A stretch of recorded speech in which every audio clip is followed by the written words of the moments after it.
مطار وجدان قاد يستقبل أول رحلة جوية مباشرة قادمة من مطار الرباط سلا. 40 دقيقة في الجو أصبحت كافية من أجل التنقل بين عاصمة المملكة ومدينة وجدة. المئات من المسافرين لهم الآن إمكانية ركوب الطائرة وقطع أزيد من 520 كيلومتر، 3 رحلات أسبوعية بين وجدة والرباط ورحلتين جديدتين بين العاصمة ومدينة الناظور كذلك.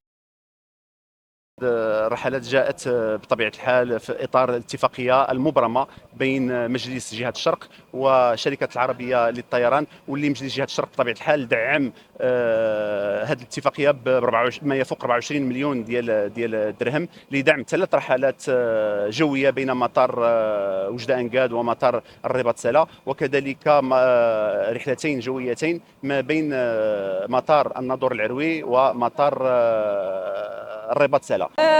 وجدة الرباط غادي يمكن من المسافرين أنهم يتنقلوا مباشرة للرباط بدون المرور عبر مطارات أخرى.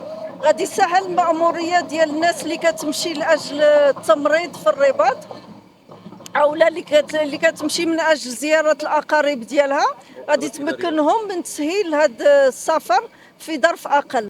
المسافة بين الرباط ووجدة كانت تعد بالكيلومترات والساعات، خاصة وأن العديد من ساكنة وجدة تربطهم التزامات إدارية بالعاصمة. مواطنو جهة الشرق كذلك يشتكون ضعف البنية السككية بالجهة، إذ من الممكن أن تستغرق الرحلة نفسها ما يقارب 10 ساعات من الزمن عبر القطار. اليوم هذه المبادرة اللي تم يعني تقليص عدد ديال السوايع بحكم طبيعة ديال الخدمة ديالنا الإدارية، اللي كل أسبوع كنا كنديبلاصاو من وجدة حتى للرباط. تم تقليص ديال عدد ديال السوايع، فاحنا جد سعداء بهذه المبادرة.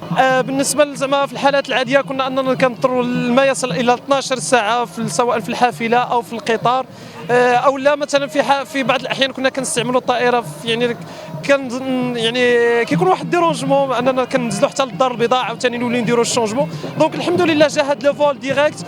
يتعلق الأمر إذن بخط جوي مباشر ينضاف إلى قائمة الخطوط الجوية التي تربط جهة الشرق بباقي جهات المملكة، الأمر الذي يحقق استراتيجية تجعل من الجهة منفتحة على الصعيدين الوطني والدولي.